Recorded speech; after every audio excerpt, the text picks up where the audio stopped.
Sedaj pa je z nami tudi že druga predavateljica, gospa Ilona Kish. With us is also the second speaker, Mrs. Ilona Kish. A warm welcome from Slovenia. Firstly, I will briefly introduce you in Slovenian and then you can start with the presentation. Perfect. Torej, druga predavateljica je gospa Ilona Kish, direktorica organizacije Public Libraries 2030. Zase pravi, da je knjižnična superjunakinja in adrenalinska odvisnica, ki rada potuje in bere. Danes bo govorila o izzivih in priložnostih zagovorništva splošnih knjižnic v lokalnem in evropskem okolju. Vabim vas, da gospe Iloni že med predavanjem zastavite vprašanje v klepetalnici v slovenščini ali angleščini. Ms. Kish, the floor is yours. Okay, can you all hear me okay? Good? Yes. Okay, there's a national strike here in Brussels today and my office is in the middle of town and there's a big demonstration outside and they're playing very loud pop music, mostly bad pop music, I have to say. So if you can hear it, I do apologize. It's fantastic to be here. It's really weird because I can't see anybody. So I hope you can see me and hear me well. And I would really encourage you to put thoughts and questions in the chat as I go along. I know that we have a little bit of time at the end for questions and I'd be delighted to hear some. So I've made a new presentation. It's got a lot of information in it. So I think it might be a bit overwhelming, but I'm going to talk a little bit about who we are and what we do. And then I'm going to talk a bit about our thinking over the next couple of years and thinking about strategic long-term challenges and needs for the public library sector in Europe. So I'm going to share my screen, go to thingy. Perfect. Okay.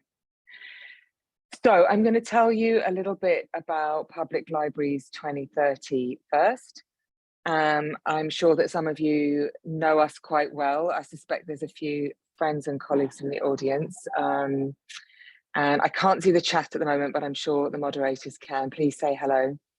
And then I'm going to talk a little bit about what we're thinking about coming up. And I was very lucky to be in Slovenia earlier this year and visit some of your fabulous libraries. So I know that you're a community of librarians who are thinking and innovating in different ways. Okay, so does that work? Yeah. So Public Libraries 2030, or PL 2030 as it's known, started off as a project 8-9 years ago, and we were funded by the Bill and Melinda Gates Foundation. So it was a project. And then we decided to continue doing our work as an independent non-profit organization based in Brussels. And since the beginning of this year, we also have a formal collaboration with the BLIDA, the Network of European Associations, and NAPL, the informal network of library government associations. We really want to do three things. We want to connect people together. We want to support innovation, and partly because we're in Brussels and the history that we have, we want to be a sharp point for advocacy and presenting and caring for public libraries across Europe. So this is a number I probably use every day. There are about 65,000 public libraries in the EU, and it's 100 million visitors a year. So that's like 1 in 5 Europeans go to a library every year, at least once. So it's a lot. We're a big sector and we have something to say. We work in 3 different areas. Advocacy, that's probably the most important for us. We are a hub for leading, creating and supporting EU projects. And we support a network of libraries across Europe. There's 1 or 2 per country, so-called lighthouse libraries who work with us on our projects and are a kind of connector for us at the EU level with the local national level. So advocacy, we do a couple of things. We have a group of the members of the European Parliament, library lovers, and they support us when we're doing stuff in the Parliament. We are currently doing more like a lobby with the Czech presidency of the EU on cultural priorities for the EU, which is going extremely well. And that's something where we're working a lot with our local partners. And we also do an annual event called 60 Books for the Summer, where we ask MEPs to give reading suggestions. So it's just some examples of some of the soft advocacy stuff we've been doing. We do for 5 years, we did an exhibition in the European Parliament. So you see that bubble in the middle, the Commissioner for Culture and Education, Maria Gabriel, some members of the European Parliament, trying to raise the profile, have people coming in saying, I had no idea that libraries were doing all of these things, and that's been really effective. I think we're currently on about 6 or 7 different EU-funded projects. These ones are focusing on mostly in a digital skills arena. 2 that I'm particularly fond of at the moment is Adele is a project that's taking a tool that the Commission developed called Selfie for self-assessment of digital capabilities in schools, and we're transforming that into the library environment. And Newcomer, which is just coming to an end, of which the library in Kranja was a partner, is a project looking at community librarianship and how libraries can evolve there. And we participate in a big platform on the EU. So our Lighthouse Libraries, just to finish, as I say, we have maybe 1 or 2 in every country that we can reach.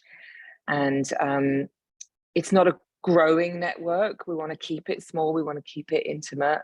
But we change partners frequently. And that's really at the heart of what we're doing.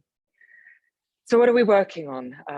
Of course, we are doing many projects that are supporting traditional core activities of public libraries. And I've picked out 2 here, literacy and reading and language learning. And here you see the Dutch Language Club in the Brussels Central Library, which is where my office is, downtown in Brussels. But we want to think a bit further now. And we want to think a little bit strategically about a number of topics. And I'm going to take you through some current trends in these areas, what's happening in the EU, some things we know already, and then start to think about what might we want coming forward. Sorry, I'm just going to go back there. When I think about making policy recommendations in the future, if we're starting to talk about a topic today and we have 18 months, maybe 2 years of meeting and talking together, then we make some recommendations. Maybe 2 or 3 years after that, that turns into some kind of policy. So that means that you need to be thinking today about what you need in 5 years' time, and what you and that policy be good for at least another 5 years after that. So thinking 5 to 10 years out. And we are addressing 3 key pillars: digital skills and artificial intelligence, because that's just coming up everywhere. Questions about sustainability, climate change. Public libraries have done a lot of work on the Sustainable Development Goals, the SDGs, and the question of democracy and citizen engagement. And again, the question is, how are these areas really, really relevant for public libraries? What are we doing with them? And how are they going to impact both our work in the library itself, and how are these 3 broad topics impacting on society and the citizens that we serve? So I jumped here. We had a look at the IFLA trends update, and it was quite interesting. The titles here don't tell you a lot, but what they do discuss, I would recommend that you have a look. They're quite interesting. Questions about physical spaces, definitely, analog versus digital, questions about information literacy, open access, privacy, data. There's some quite key themes. They're not new, they're coming back, and perhaps the balance is changing a little bit. They're not all negative, but they mostly feel like there's quite a lot of challenges coming up. and they're worth looking at, definitely. And there's some really interesting ideas in there to think about. And I picked out a couple that are relevant for us.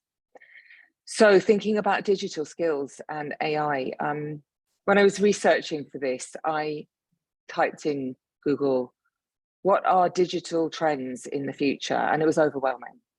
And most of it, I couldn't make any sense of, or it didn't make any sense for me in a library context. So AI, tech, engineering, automation. But we know that digital is impacting our work in many, many ways, even if we're just thinking about the question of e-books and e-lending as a start, not to mention other areas. These are some of the trends that came out of the IFLA report, taking on this role of knowledge creation, really thinking, we're going more from a management role to a creation role, thinking about how we're producing and communicating digital content. And I would argue that we need to reassess the role of digital and online in our library services even more. The pandemic kind of speeded that up quite a lot. So that's something to think about. The term emerging technologies, I think that it's really hard for us. It's hard for us as citizens to keep up. And I think it's really important for public librarians to keep up with tech, both in terms of users' needs, but also in terms of what might be coming down the pike. For example, the EU is looking at the moment at a European identity pass, for example. Would that mean that sometime down the road, in 5 years' time, access to public buildings would always be controlled by some sort of electronic pass, for example? What do we think about that? Or face recognition entrance into places. Those of you who have a new generation iPhone probably very used to looking at your phone, Face ID. It's an access to everything. And information literacy is not new for us, but it's increasingly important. What's the EU doing in the digital field? A couple of things. With the split from 2020 to 2030, we're seeing this number of big cross-cutting strategies in the EU, and really this question of a digital age. How is Europe going to be fit for everybody? So all of these stuff, what are we now, 2022? So, this is all at the beginning of rolling out programs, actions, support structures. Some of this has money towards it. The Digital Service Act might have implications for library operation in lots of different ways.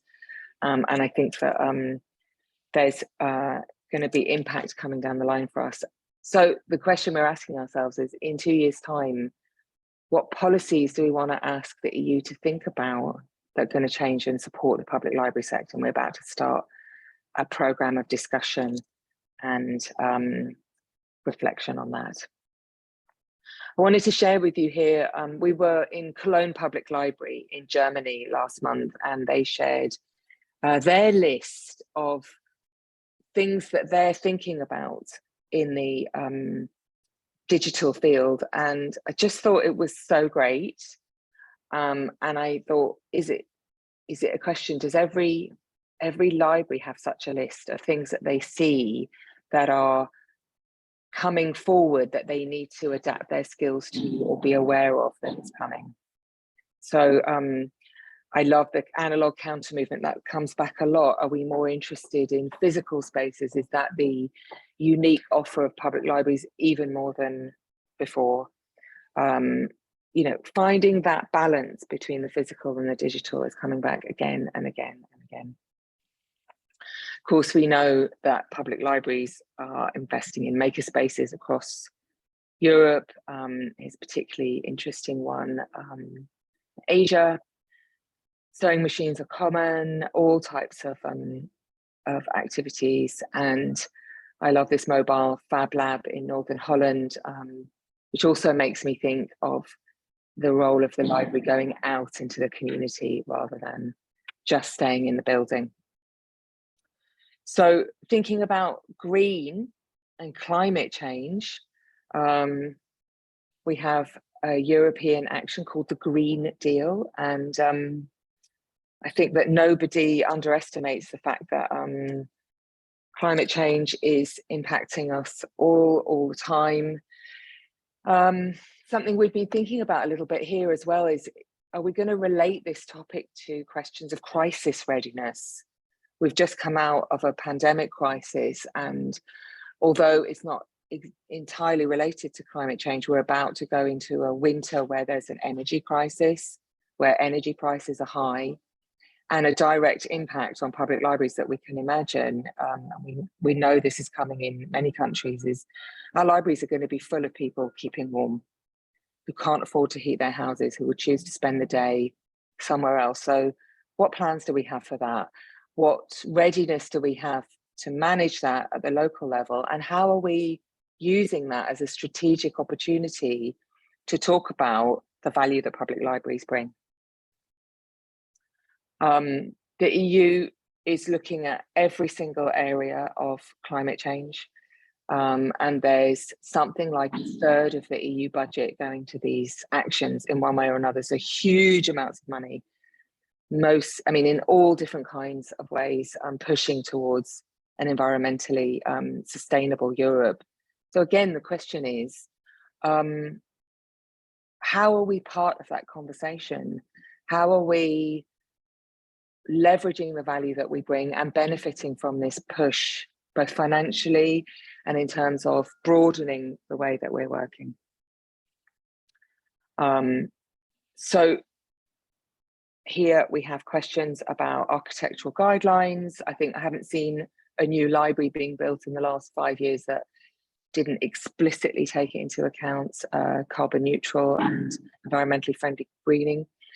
I think educational, the second point, these are coming from the IFLA trends, extremely important. And that's an obvious area for us.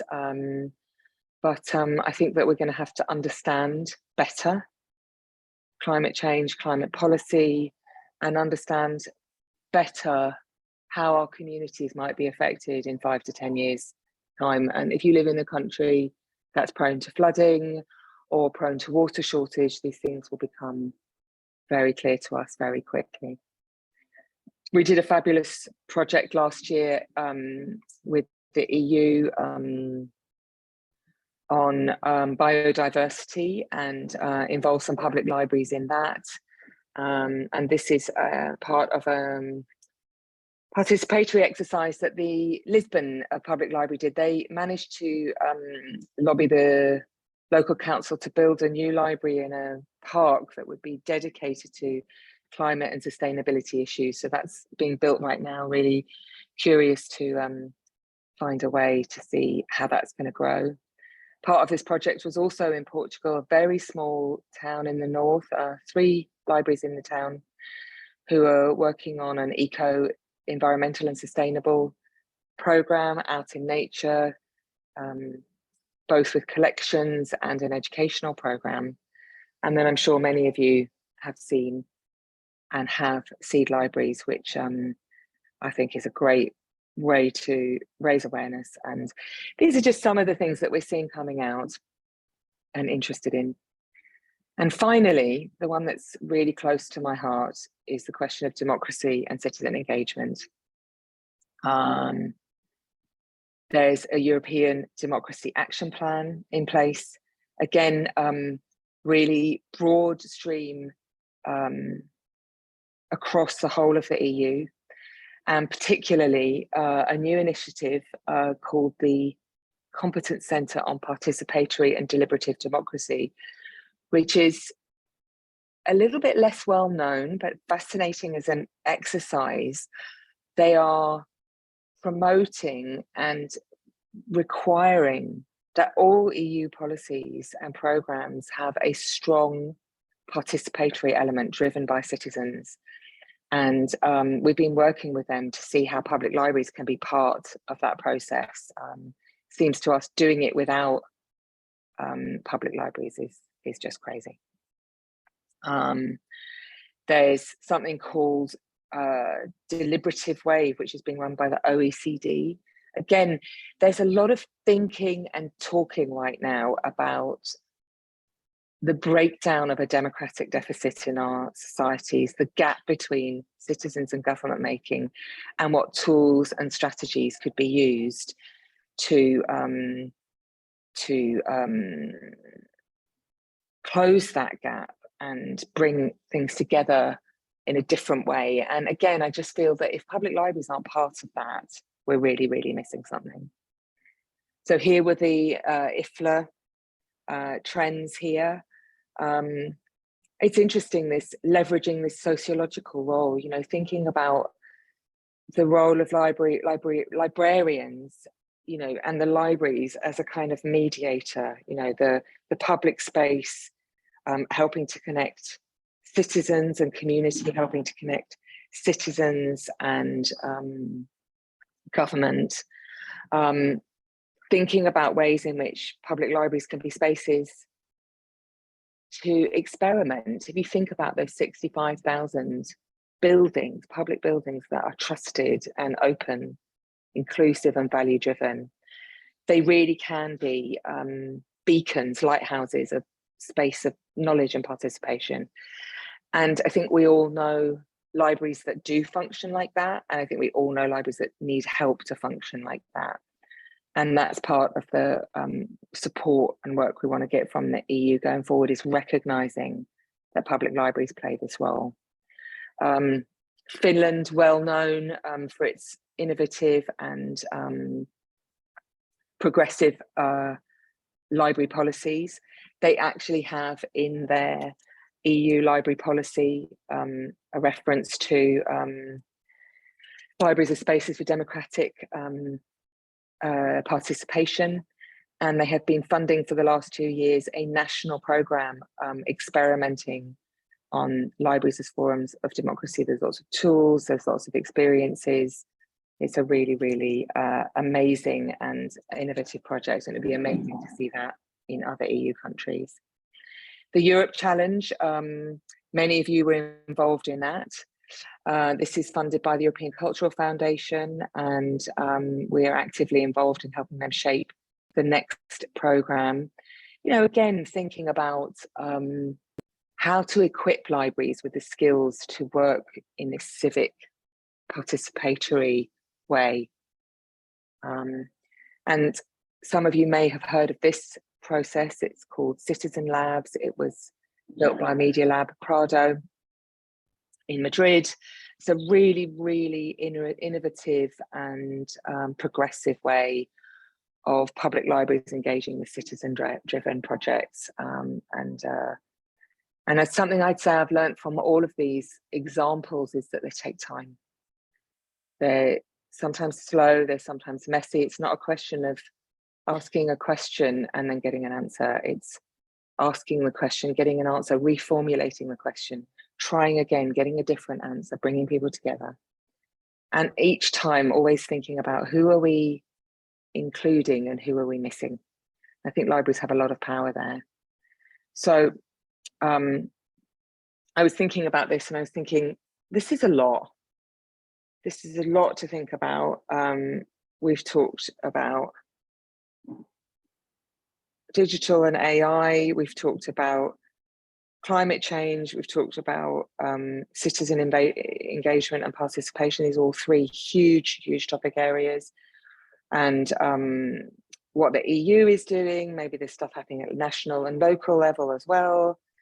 There's regular library work as well. So been quite inspired by the work of Rolf Harpel, who was the director of Aarhus Public Libraries before and is now professor in Seattle.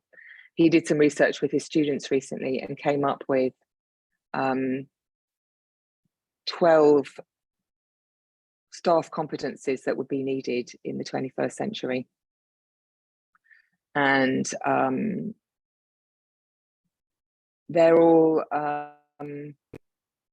really, I mean, I would say in many ways they're all flexible, transferable. They're skills that we would all like to have and are hard to have learning skills, literacy skills, and life skills. And I think that that's what we're going to need to keep moving forward. And I realized that I've actually pulled up a presentation that's missing a couple of slides here. I don't know if you remember what the first item on the list was from the IFLA trends. And if I was in the room with you, I'd ask for somebody to put their hands on. It said, tough times ahead. And I'm guessing that that would be a trend in every report, every time, because what that trend said was, as always, there's going to be a huge amount of pressure on public services, and libraries always have to make the case for the value that they bring and the work that they do. And we would argue that we're being asked to understand, act, and engage in these three areas, among many others. And the work we want to do together with our network and with you all is thinking about how we can respond to that together. And even though it seems like a lot, I really do believe that by being in supportive networks, working together, and sharing what we know, the library is a very generous sector. We really can do it all together. So I encourage you to not be discouraged, but to think excitedly about what the next 5 to 10 years might bring. And first and foremost, encourage your teams to think, to give some time to these longer term strategic questions about the way society is changing and how public libraries fit into that. So I haven't timed myself. I don't know if I've gone too long or too short, but that's it from me. And I want to thank you very much. Thank you very much for your presentations. We have some questions for you. So do you see the results of the operation before PL 2020, now PL 2030? What is the concrete effect of your activities? When you're working at such a big scale, it's hard to see, but I really do see, I mean, concretely, we've seen an increase, for example, in public libraries participating in EU projects and accessing EU funding. You know, I've definitely seen a difference there, and that's countable. I think we've seen a continued growth in ability to work internationally, which is important for us. And we're a small organization, so trying to help and facilitate connections. And I certainly see, you know, some differences there, but there's a lot of libraries and not so much time. Legislatively, yes, where we can, for sure. Great, thank you. And in your opinion, how can we as librarians be better? What can we do better? Okay, that's a big question. Do you have something in mind? Better in what way? What do you mean by better? As a professionals, what can we do better for our community? How can we make better projects, be better at our work? I mean, I think that the librarians have everything in place to succeed. I think it's a question of mindset and ambition. So we're already good at being librarians, right? We're already good at having buildings with great collections and perhaps interesting programs. I think what would help the profession is to be able to open up more to partnerships, to have a flexible and open mindset, to consider ways of innovating and taking risks differently. It's not a very risk-taking sector, I would say. It's a very creative sector, but sometimes a little bit risk-averse maybe, or a bit comfortable, or and always going out, you know, thinking about opening the spaces, not closing them, going out into the community, always having a community-centered approach, whatever the tools you use for that are. So it's not very concrete. Yeah. It's quite hard to kind of grasp that, looking at tools, but being curious, being willing to challenge. That's what I see when I see a library that I feel could do more. That's what seems to be missing to me, is that attitude of what more could I do? Where could I go? How do I learn from my community? How do I get the support and the ability to take a chance or try something new? Okay, we have one question from the public. Where or how can we access EU projects found from public libraries? Mm-hmm. So you're in luck, because PL 2030 has just got an EU project to train people on EU projects. So we're going to get some money from the EU to help librarians learn about EU funding. So we're about to start the programme now, and you should hear from us at the end of this year. There's going to be a series of training programmes, webinars, most of it will be online, on how to access EU funds, how to write proposals, which programmes work best for us, what skill sets you need, what are some of the technical barriers.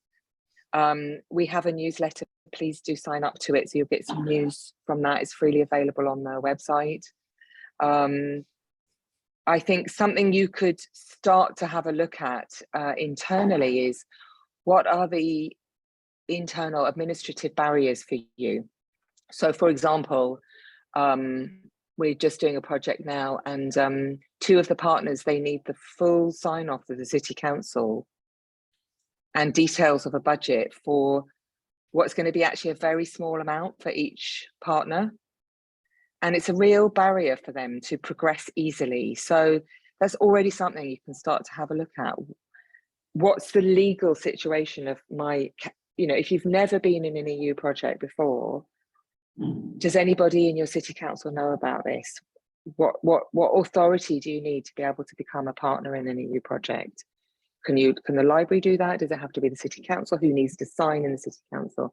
Things like that are sometimes real significant barriers.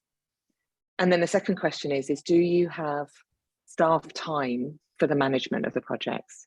These are things you can already start to think about internally, because although we will be able to provide a lot of support in drafting projects, submitting projects, and supporting partners through the process, what we hear back from our partners is that it can be a lot, especially if it's a big project. So maybe it makes sense that you do it in a network of libraries, like maybe you do something together as the city and it's not just one institution, or you find ways where you can share that administrative burden, because it's not nothing. And the bigger the project, the harder that becomes. So, these are things that you can do on your side, and then we'll be doing all of next year. There'll be tons and tons of training opportunities. And if we're lucky, we might be able to get some in local language as well. Not just, obviously we'll be delivering stuff in English, but maybe we can work with some of our local partners to do something local. So keep your eyes peeled. Great, thank you. There's another question. How do you see the upcoming crisis regarding heating saving measures? Will libraries be heated normally, or how will they solve this problem? And are libraries in danger of closing due to rising costs? Right. I mean, what's sort of interesting is that this is where you need kind of strategic thinking, because we see this coming.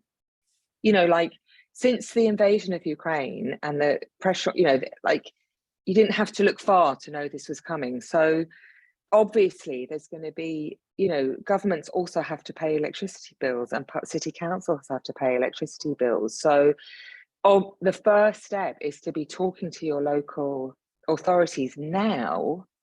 If you're in a country, so for example, today in the UK, because I'm British and I listen to the UK news, and the UK's in a complete mess at the moment for lots of reasons. The government only today announced that they were going to give some support to small businesses for heating costs. But for citizens and individuals, that's been extremely limited. And we know that people who are working from home are going to choose to go into a heated building, whether that's a cafe or a public library. We know that that's coming. So really the question, I mean, it might be just sort of formulating some advocacy thinking around how do you make the case for making sure that the library stays open, because you're performing a social and a critical function. And if the government's not going to give money to citizens or businesses to help with their fuel costs, they better give it to you, because otherwise there's nowhere for people to go. Where are they going to go? You know, and if you live in a country with a really cold winter, it's going to be really, really, really tough. And we know that there are lots of vulnerable communities. So I would be having those conversations now, and I would have been having them 3 months ago already. You know, it's to say, how are you gonna make sure that they remember you, and you know, you guarantee that your buildings are open in the way that they need to be open, because of course it's going to cost. I mean, we're talking in some countries it's 3-4 times the cost of electricity. So in a big library building, that's a lot. That is a lot. But I would argue that they're going to be full of people who are cold, especially old folks, you know, homeless people as usual, you know, so it's an advocacy job right now for sure. I'm trying to think, see, this would be useful if we could have a kind of little network of advocacy strategies. You know, it's like I find a way to be sharing. We'll try and share some stuff on our website at various points. Like, you know, I think I've outlined roughly how it's going to go, but it'll be really interesting to hear some successful cases. And it's going to be very local, isn't it? It's going to be from municipality to municipality, depending how their budgets are. It's going to be tough. Yeah, and now maybe more positive question. How to redefine libraries? So you were talking about different living with connection between physical and digital. So for example, how to read now that the library is like is a space where people hang out, and what is the future library? I just think that's one of the top 3 questions that we need to ask ourselves, right? So increasingly I see that libraries have, maybe the bigger libraries, they'll have a head of digital strategy. So they're giving time and space to somebody to really think about that.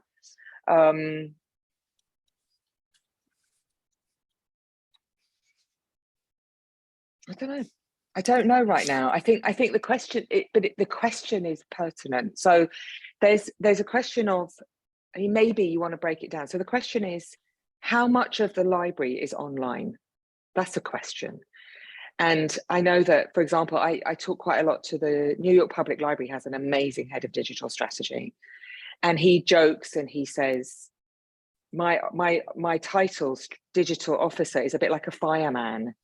I don't want digital everywhere. It's a question of putting fires out sometimes.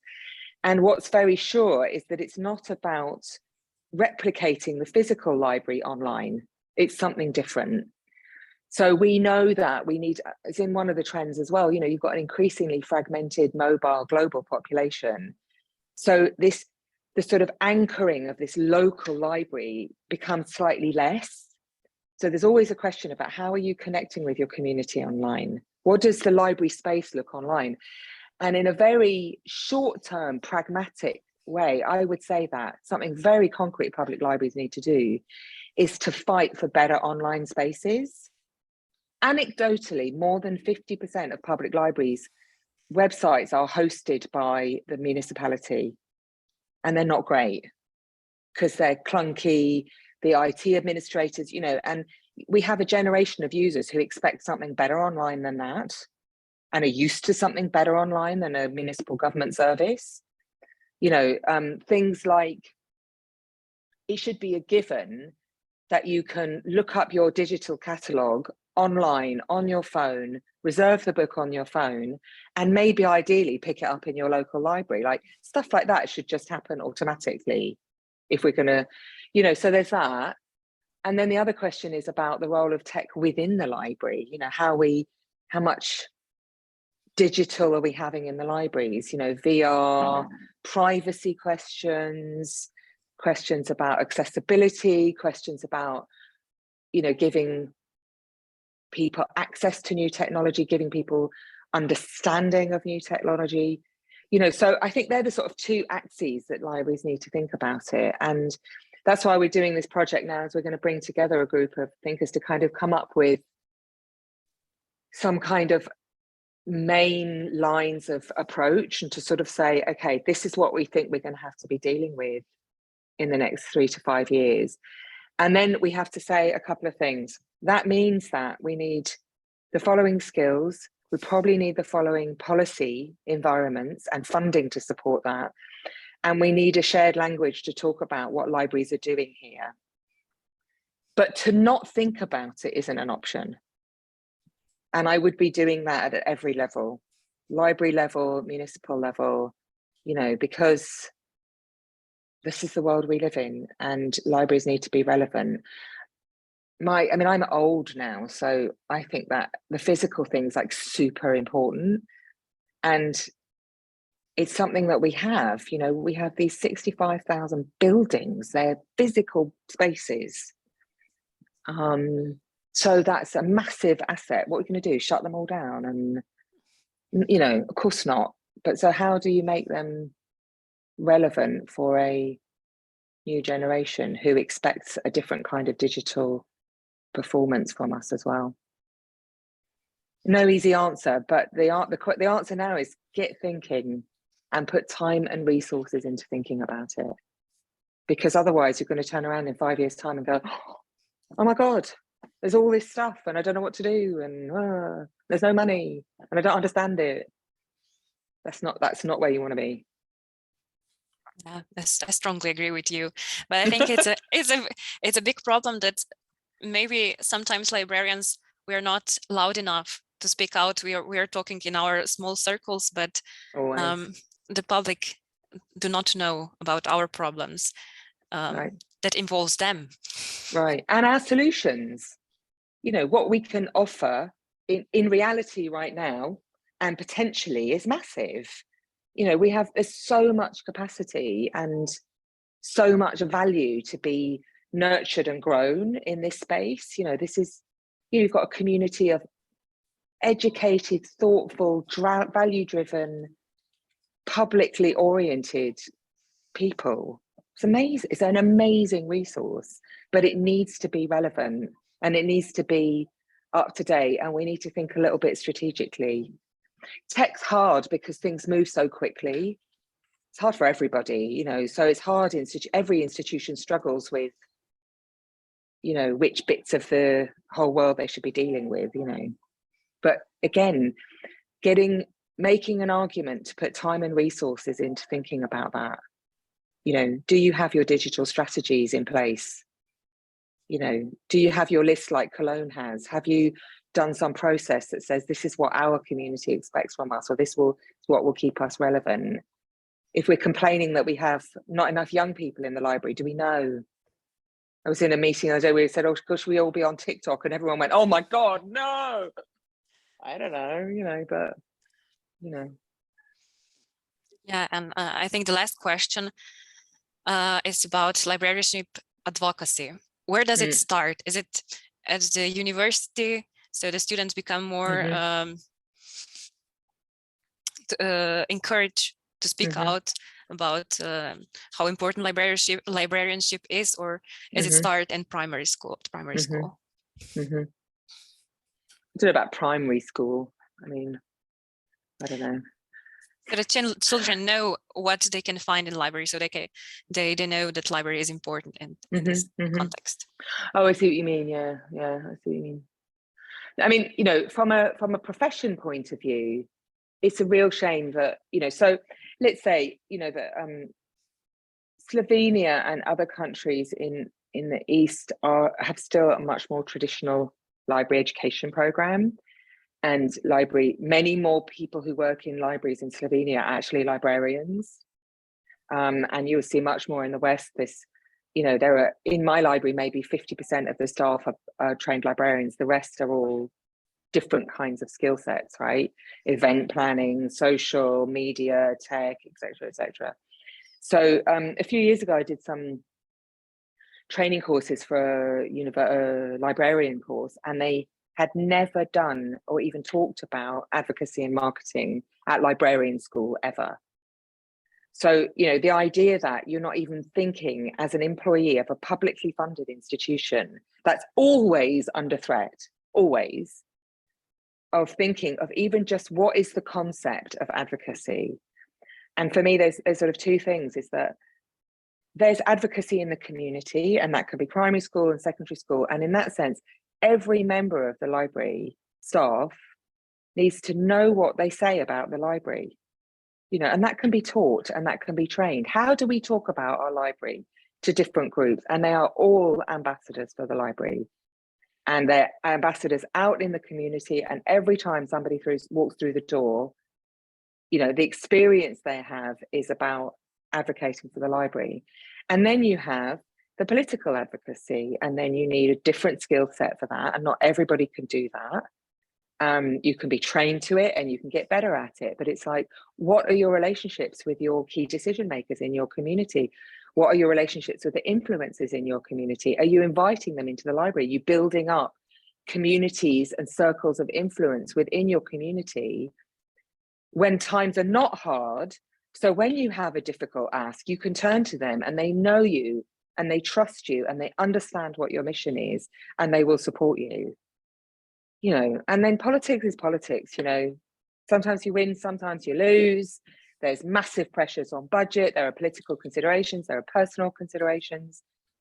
It's a dirty game, and we know this, but you need individuals in the community that can do that political work as well. And sometimes it's the association, but I think it's very bad practice to think, oh, the association does that and I don't need to do that. Every library needs to do those two things: community facing and policy facing, and ideally the leadership, and again, it's not just one person being a spokesperson, it's about having a community of influence around you. So, and it's forever. Advocacy isn't done on a Friday, it's like all the time, day in, day out. I mentioned this lobby we're doing with the Czech presidency. Part of the reason we're being successful is because I've been a lobbyist in Brussels for 20 years, and I know these people, and they will agree to see me. They know that I'm reliable, that I'm a reliable bringer of information. And that's just, you can't even put a price on what that's worth, So go for it. Don't be shy.